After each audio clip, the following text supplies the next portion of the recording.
Hey guys, Kenny here with Stain Man again, and I'm back with the results from our flood coating test. And I'm going to make this video somewhat quick. We're just going to kind of go over the products that we used, and hopefully you guys guessed fairly close when you were picking the ones out, but we'll jump right into it. So this first one, number one, was Baker's Grayaway Chestnut color.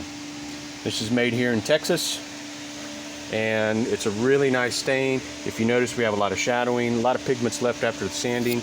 The drip test did really well. There was no drip after it, and then it passed the spoon test.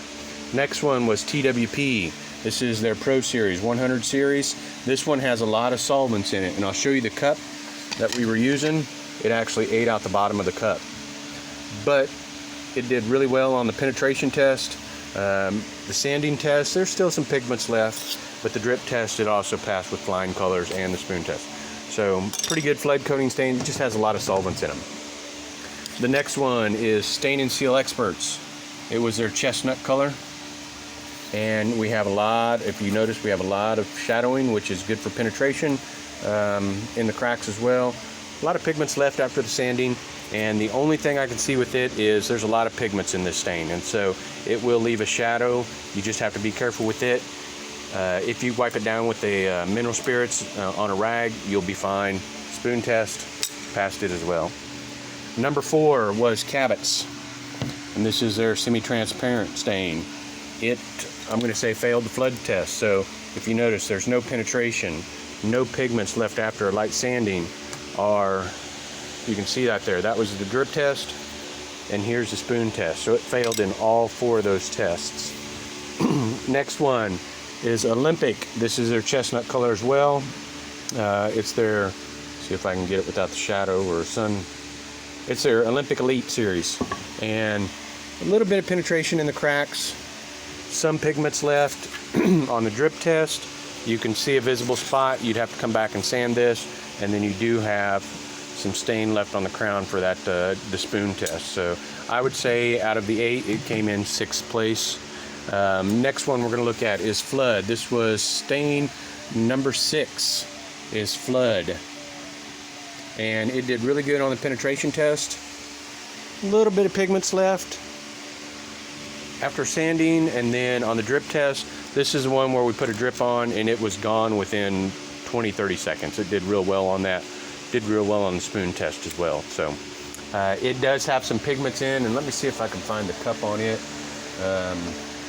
I can't right offhand, but it did eat the bottom of the cup as well. So there's a lot of solvents in that one. So be careful using that one as well. Super Deck from Sherwin-Williams is stain number 7. Very little penetration. You do have a little bit in the bigger cracks. No pigments after sanding, and then you can definitely tell a drip there. So spoon test, same thing. It's a film forming stain. So last one we're going to look at, number 8, is Behr. It's a penetrating stain. This was their chocolate color, and it did fairly well, surprisingly. Good penetration. You can see some shadowing, some pigments left after sanding. And then here on the drip test, it was wet the next morning. We just had to wipe it off. There's a little bit of pigments left on the spoon, but overall it did fairly well. So the ones, if we look at these, the ones that we are going to call film forming are going to be Cabot's. It's going to be Olympic, and it's going to be Super Deck. So these are all store-bought brands. These are ones that you can go to the box stores and get. Behr is another one you can go to the box store and get. When you start getting with Baker's, TWP, and SSE, you're either going to have to go to a lumber yard or a specialty store to pick those up. Those are going to be ones that you just can't go to a box store and get. TWP, sometimes you can pick up at a box store, but the other ones, you're going to have to go get those yourself. But there you go. My preferences when we come to staining are your flood coaters like Behr or Baker's, Stain and Seal Experts, Flood, and TWP. Out of all the Behr products, this is the one I like the best, and it did the best. When you get over to water base, that's a whole different story. If I'm doing a project where we got to cover up a lot of blemishes, or you might have 2 or 3 different colors of wood or whatever, maybe cedar and pine, then we might start jumping into something like Cabot's and Olympic, or I'm sorry, Cabot's, Olympic, and Super Deck, and it's going to help hide those blemishes. But as far as doing raw lumber, I'm not going to use these, just for the fact that if we do have drips, I'm going to have to back brush like crazy. It's going to add to my labor expense. So there you go. Hopefully you guys guessed them correctly. Again, number 1 was Baker's.